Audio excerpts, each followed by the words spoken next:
Welcome to Magic Circles in the Sky and today's episode. But before we begin, I'd like to give thanks to all the people that have liked, shared, and subscribed. This is very much appreciated. And I also encourage you, any newcomers, to subscribe too, because this helps to support the channel. Now for today's episode, which is called Master Perfume. It's by the Brother Grimes. It's called Master Perfume, the actual cobbler, which is a shoemaker, which I've renamed as Burned by the Fire of Flawlessness. As you know, we'll start off with a summary where I'll digress in a few highlighted sentences, and give a brief reflection, and then we'll move on to my pearls of wisdom. We'll continue with my critical review on how I see this fairy tale plays in today's society, because quite often fairy tales have something in common with today's society. And then we'll move on to the film that gives an excellent parallel and comparison and talks about the two characters, Master Perfume and another character that is almost identical to this man. And we'll take a look at why people suffer from this kind of perfectionism. And then we'll move on to my to my quote at the end, and then we'll finish, okay? So let's begin with Master Perfume, the cobbler, or Burned by the Fire of Flawlessness. Master Perfume is a fairy tale by the Brother Grimes about a lively, short, and thin man named Master Perfume, who is a shoemaker by trade. He's critical, impatient, and overbearing person who always believes he knows best and is constantly finding fault with everything and everyone around him. I digress. I'm sure we've all met someone like this before. They might be revealing certain aspects of themselves that's hiding in their shadow self. Reflection, the dangers of arrogance and pride. One key message in the story is the danger of being overly arrogant and prideful, as demonstrated by Master Perfume. Inability to recognize the value in others' work or methods. He always assumes he knows best, which leads to conflict with others and ultimately his expulsion from heaven. My pearls of wisdom. The deep insecurity he carries within is used as a mirror he projects onto people, situations, and the world which frame his life experience. One day, after finding fault with various people and their work, Master Perfume dreams that he has died and gone to heaven. I digress. His consciousness is dipping into find the subconscious or unconscious meaning of his behavior. He is warned by the apostle Peter to not criticize anything he sees in heaven, lest he suffer consequences. I digress. How interesting. Peter most definitely felt the weight of the consequences when he denied knowing Jesus. However, Jesus truly loved Peter and had a special relationship with him. Master Perfume promises to behave. I digress. Sounds just like Peter, who told Jesus he would never deny him. Yet he did. But as he walks through heaven, he can't help but notice and criticize various oddities, like angels carrying a beam the wrong way, and others drawing water with a hole-riddled bucket. I digress. It's hard for a leopard to change their spots, no matter how hard one tries. You have to be willing to do so. Reflection, the importance of embracing different perspectives. This is difficult, people. The story also highlights the importance of understanding and accepting the difference. For the different people have different perspectives, and that what may seem strange or illogical to one person might make perfect sense to another.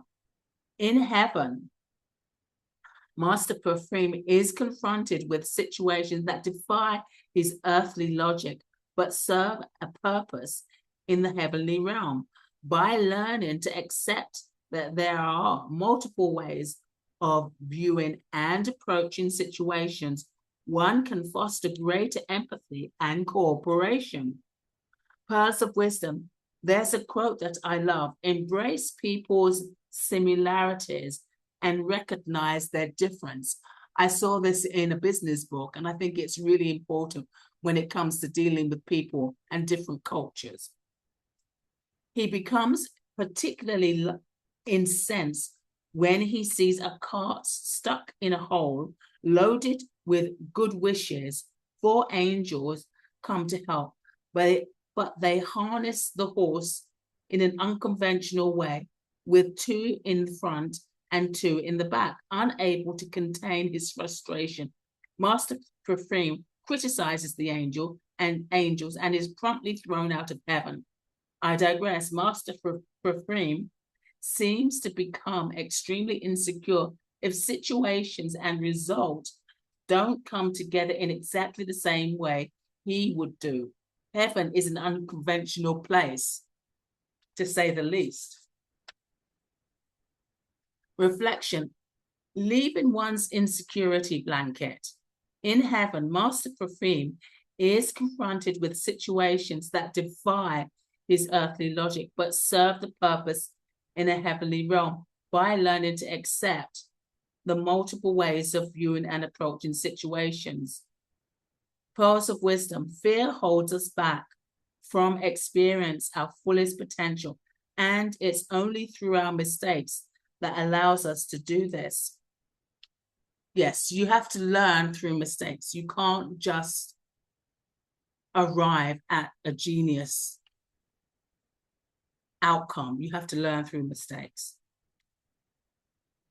Upon waking, Master Perfume realizes that things in heaven are different from those on earth, but he still can't understand the reasoning behind the odd occurrences he witnessed in his dream. Relieved that he is not actually dead, he resolves to continue managing his household to prevent mistakes from happening.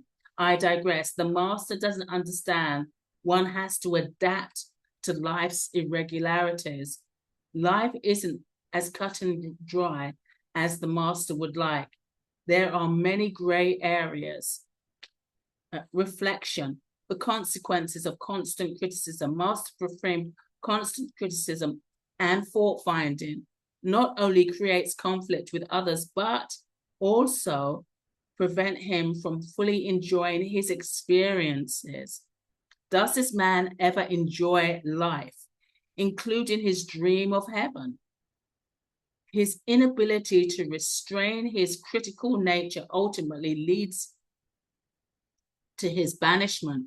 This tells us as a cautionary example of the negative effects of excessive criticism, both on oneself and on relationships with others. It encourages readers to practice understanding, empathy, and kindness rather than constantly seeking out and pointing out flaws. Pearls of wisdom. His internal rejection of himself is finally played out when he is banished from heaven. Now for my critical review.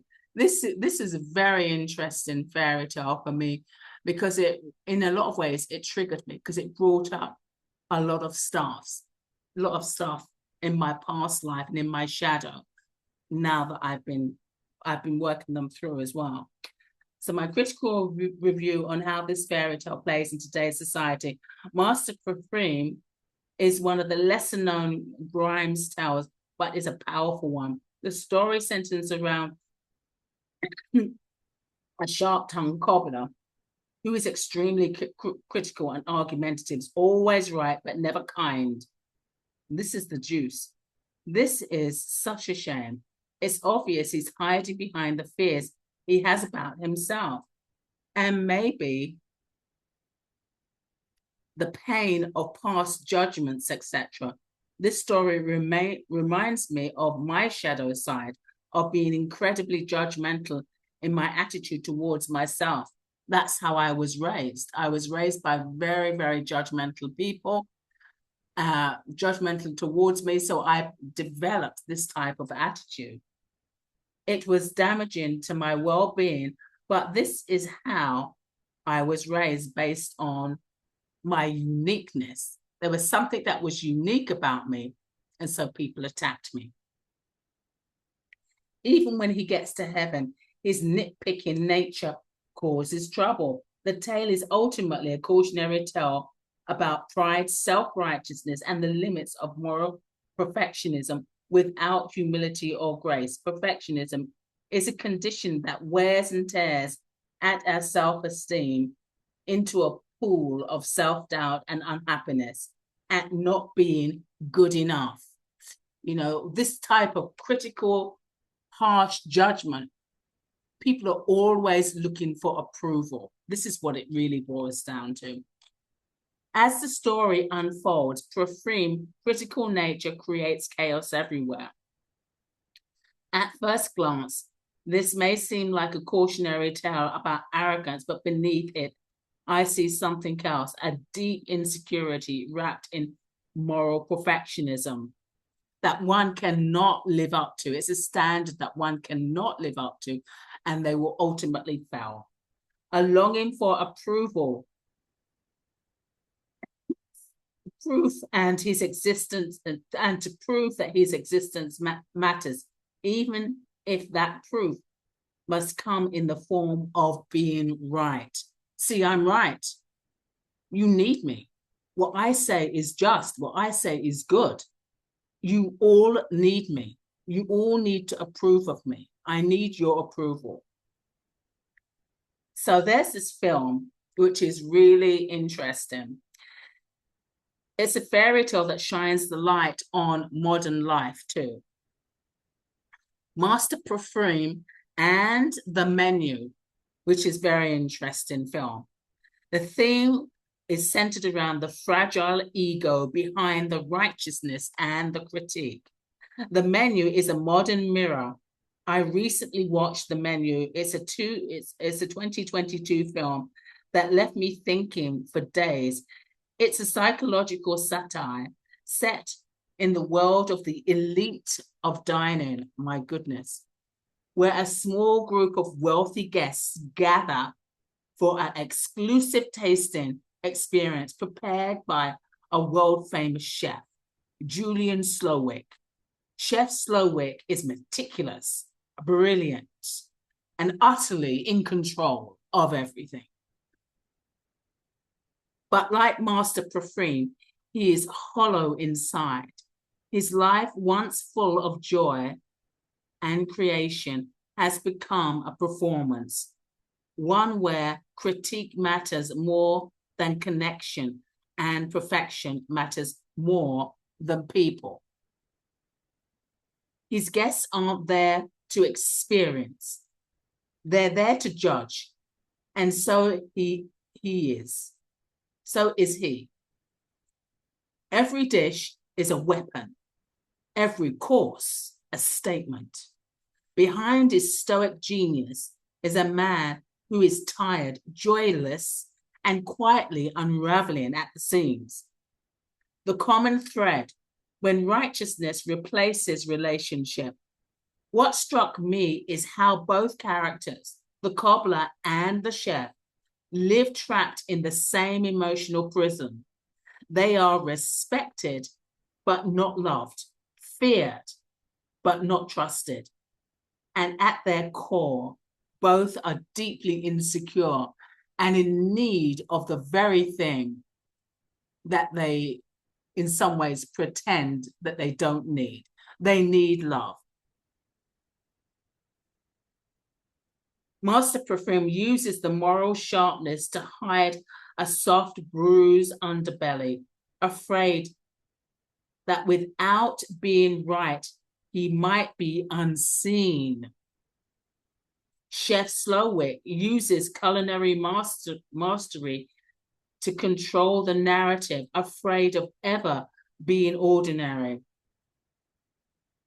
Their need to prove themselves overrides the ability to connect.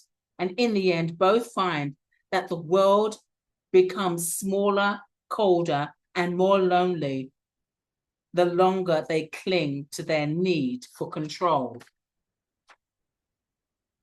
The way out. Pleasure over perfection. There's a moment in the menu that changes everything. A guest, sensing the exhaustion behind the chef's eyes, simply asks for a cheeseburger, not a disconstructed foam or plated spectacle, just a good, honest cheeseburger that they can bite into. A meal made with joy, not performance. And for a flicker of a moment, something shifts. The chef smiles. Can you believe it? The first real smile in the whole film. Authenticity disrupts the illusion of perfection. This was the question that came up for me. Perfection is often a performance, trying to meet an imagined standard set by others. Authenticity, by contrast, is rooted in truth. It asks, what do I really want? What feels real to me? The burger broke through the theatrical toxic precision of the chef's world. It reminded him of why he started cooking in the first place. It was the joy. So what if the gravy spills on the plate just a little bit too much? It doesn't matter. It's the taste, it's the joy, it's the seeing, it's the happiness that people experience from you. Authenticity reclaims personal power. Perfectionism is other focus. What do they think? Authenticity is self-honoring. When someone acts authentically, even in the presence of rigid systems or expectations, they reclaim their power to choose meaning over performance. When someone acts authentically, even if,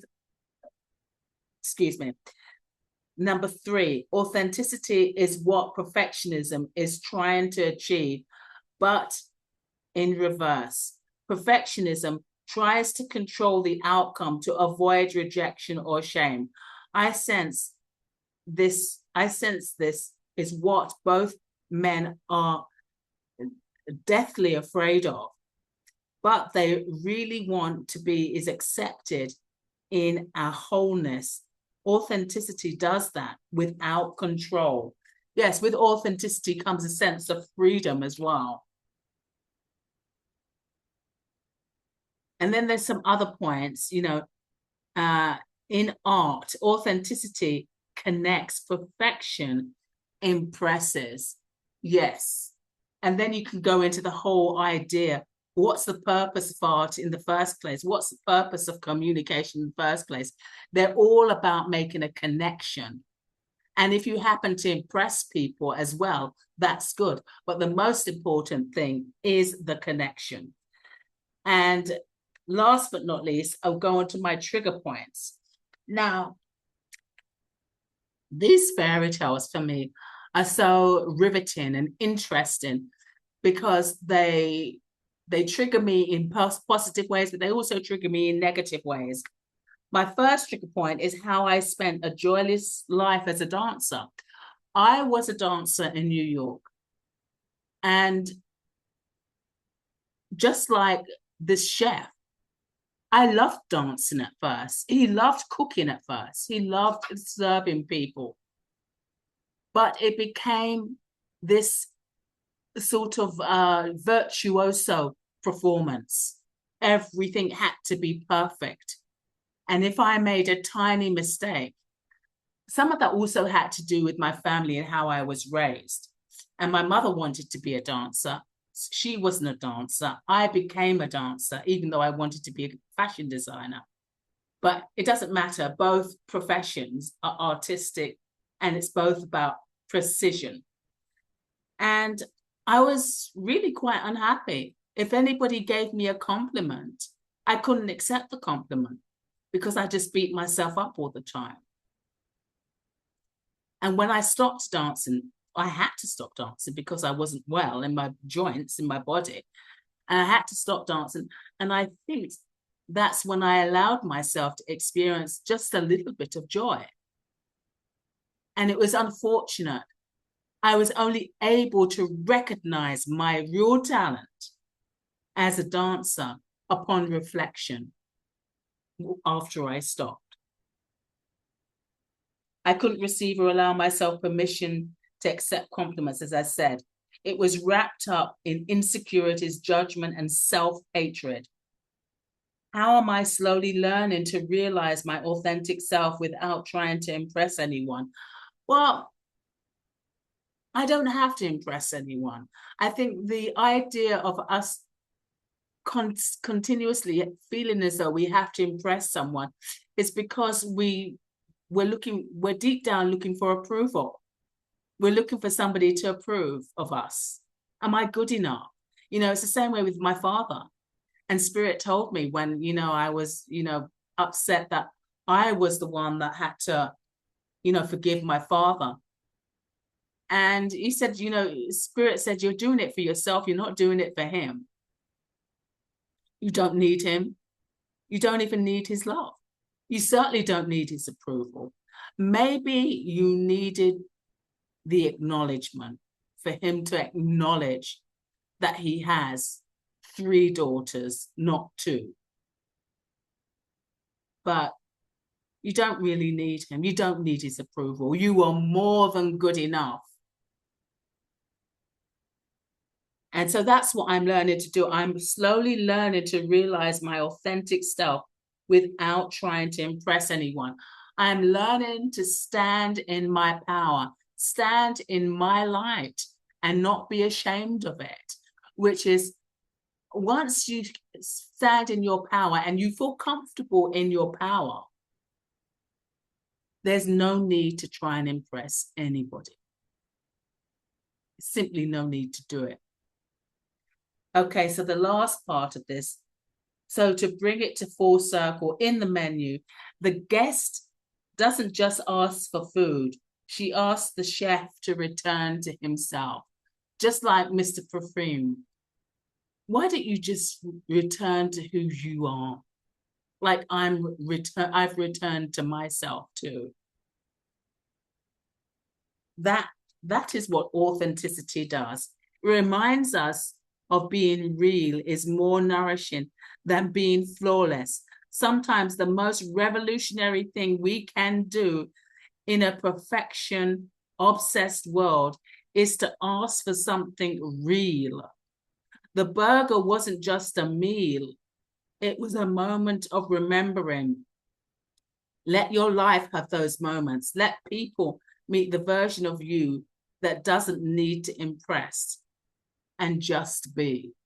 So that's the end of today's episode. And we're going to end with my typical quote: healing is a lifelong lesson, blessing, and gift we give ourselves, mind, body, and soul. Healing is a lifelong lesson, blessing, and gift we give ourselves, mind, body, and soul. Goodbye until next time.